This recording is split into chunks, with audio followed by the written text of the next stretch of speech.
السلام عليكم ورحمة الله وبركاته. معكم حسين عارف من قناة عارف تك للتقنيات والمعلومات.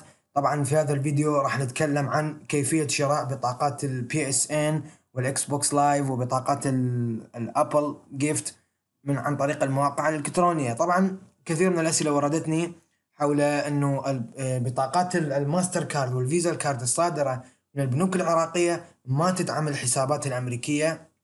يعني هاي المشكلة حيل كبيرة.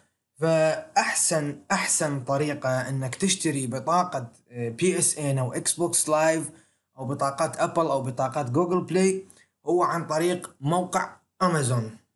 إذا عندك ماستر كارد صادر من العراق ف100% الحسابات الأمريكية ما راح تقرأ الفيزا كارد وما راح تدعم الماستر مالتك باعتبار أنها غير معترف بها في الولايات المتحدة. ومشكلة انه بعض المحلات او اغلب المحلات في العراق عامة يعني يبيعون البطاقات باسعار خيالية فوق قيمتها باكثر من 5 الى 6 دولارات. لكن في هذا الفيديو راح نتكلم عن طريق موقع امازون انك تشتري بطاقة PSN اكس بوكس لايف بنفس سعرها الرسمي من الشركة. نجي على موقع أمازون. طبعا أغلبكم يعرف طبيعة عمل موقع أمازون والتسجيل، واللي ما يعرف يترك تعليق في أسفل الفيديو. راح أسوي لكم شرح عن كيفية التسجيل في موقع الأمازون والشراء والشحن إلى العراق. طبعا في البداية إنك تكتب 10 دولار PSN كارد.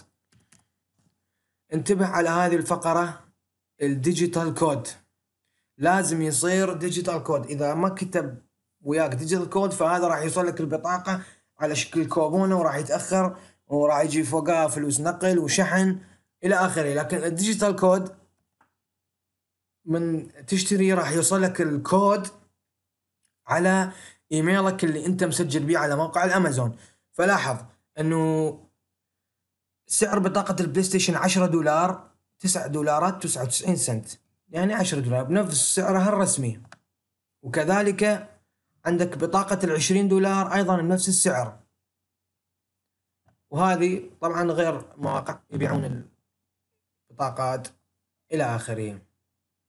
على العموم فالشراء عن طريق الأمازون هو أحسن حل، لأنك ما تدفع مبلغ أكثر من اللازم لشراء البطاقة.